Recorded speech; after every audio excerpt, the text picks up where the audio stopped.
Bom dia a todos e sejam bem-vindos aos Fundamentos da Teoria e Política Macroeconômica.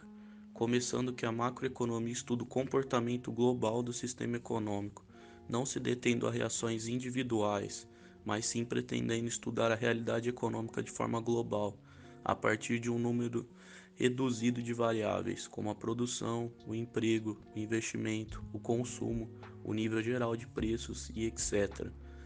Para a realização dos estudos macroeconômicos, as teorias macroeconômicas são um conjunto de hipóteses intelectuais a priorísticas do cenário econômico analisado, visando estabelecer leis e regras para a fundamentação do funcionamento das mesmas. Exemplos de teorias macroeconômicas são a teoria keynesiana de John Maynard Keynes, a priori, a teoria do liberalismo econômico de Adam Smith e a teoria marxiana de Karl Marx, cada uma delas com diferentes ideais quanto ao papel do Estado diante de diferentes circunstâncias. Keynes defendia a intervenção do Estado na economia, já que na escola keynesiana um dos principais pensamentos a respeito da macroeconomia seria que o ciclo econômico não é autorregulado, uma vez que ele é determinado por um suposto espírito animal dos empresários, o que faria com que os preços só aumentassem. Já Adam Smith, no seu pensamento do liberalismo econômico, defendia a não intervenção do Estado na economia, já que as principais ideias que ele prezava seriam a livre concorrência, o câmbio livre e a propriedade privada.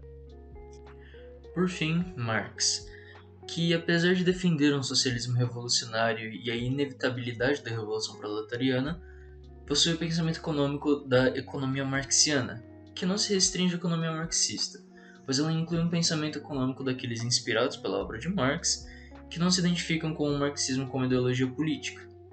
Ela não se baseia exclusivamente na obra de Marx e dos outros marxistas, mas pode absorver de fontes marxistas e marxistas. Sua obra é vista como base para uma abordagem analítica viável, uma alternativa à economia neoclássica. Faz explicitamente considerações políticas e sociais em sua análise, sendo por isso amplamente normativa. Já as políticas macroeconômicas são integradas pelo conjunto de medidas governamentais destinadas a influir sobre a mancha da economia no seu conjunto, visando como objetivo analisar e aumentar ou diminuir a inflação, o desemprego e o crescimento econômico da nação, conforme for necessário. Além desses, as autoridades macroeconômicas também prestam uma especial atenção ao orçamento público e às contas com o mercado externo. Essas medidas governamentais são tomadas a partir da análise da renda nacional, o que seria o valor total de todos os bens e serviços finais produzidos por uma economia durante um período determinado, mas comumente em um trimestre e um ano. Para essa análise são usados vários agregados, porém os principais são consumo privado, consumo público, investimentos e exportação líquida de bens e serviços. O consumo privado é o maior componente do produto nacional e que apresenta o comportamento mais estável ao longo do tempo, separado em três partes que são os bens duráveis, bens de consumo e serviços. Também tem o consumo público. Consiste em gastos feitos pelo Estado para oferecer serviços à sociedade, como defesa, saúde, justiça e educação. Ainda constrói estradas, parques e outros lugares públicos. Tudo isso implica em uma série de gastos com o intuito de gerar emprego para as famílias.